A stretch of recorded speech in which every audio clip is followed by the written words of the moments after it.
Inflation is up, gas prices up, and Americans are worried. Their worry is up as well when it comes to financial security. Absolutely. President Biden insists a recession is not inevitable, despite some experts forecasting it could happen within the next 12 to 18 months. So economists surveyed by the Wall Street Journal have dramatically raised the possibility of a recession, putting it at 44% by next year. Now, that is up from 28% predicted in the journal's last survey in April. So when the last recession began, you'll recall, in February 2020, experts assigned a 26% probability. Joining us now for more on this is our Money Watch reporter, Megan Cerullo. Megan, thank you for joining us. Another way to read the economists we just surveyed there is to say that most do not predict a recession in the next 12 to 18 months. So this may not be a certainty. We should remember that. But let's remind people what a recession is, because it's not just a feeling. There's a definition.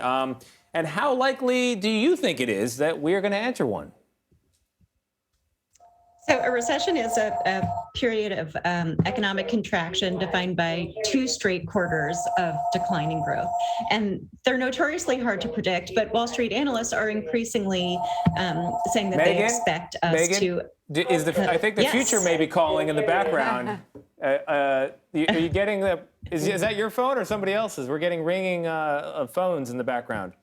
How's that? Okay. Can you hear me more clearly now? Yes, I can hear. I can see and hear clearly now.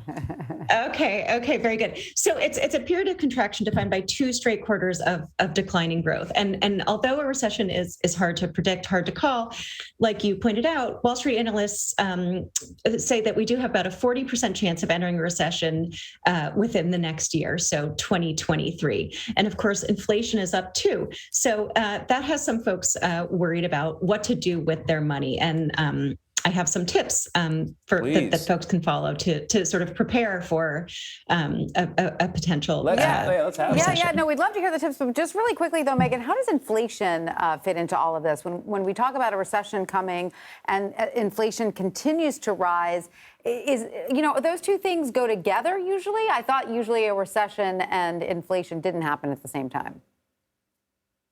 Well, what's concerning here from consumers' point of view is think about your costs are already up, so your monthly expenses are up, and if we're concerned about entering recession, leaner times lie ahead.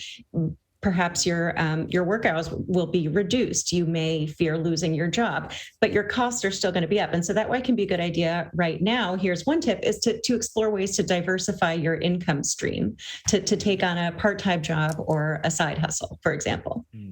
All right, so let's talk about those tips. And Megan, please do not tell people to save enough money to live for a year if they have to, because they're tired of throwing stuff at the TV. People can't do that. So, what's regular advice for regular people? Well, the first piece of advice, the other thing is, as unsexy as it sounds, is you don't want to change your investment mix. So it's almost like do nothing. Stay invested. Now is not the time to panic and pull money out of the market. You also want to keep contributing to your 401k because that's a nest egg that's going to grow over time. So most investors are invested for the long run, and that's why they should not panic and pull money out of the stock market. That's number one. That is solid. But Megan, what about workers? We've been hearing for so long that right now the workers have the power. You can quit your job and get another one, no problem. Get more money somewhere else. Will all of those opportunities shrink as well if a recession's on the horizon?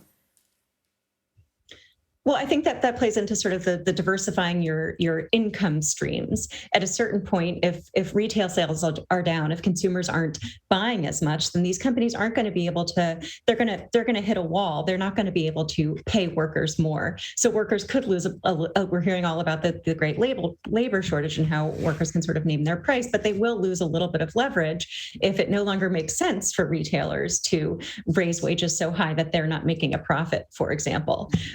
But something people should do is they should look at their budgets. So if you're spending everything you bring in every month, create a spreadsheet to understand where that money's going and go through your credit card bill. And maybe you signed up for one too many streaming services during the pandemic. I know I did.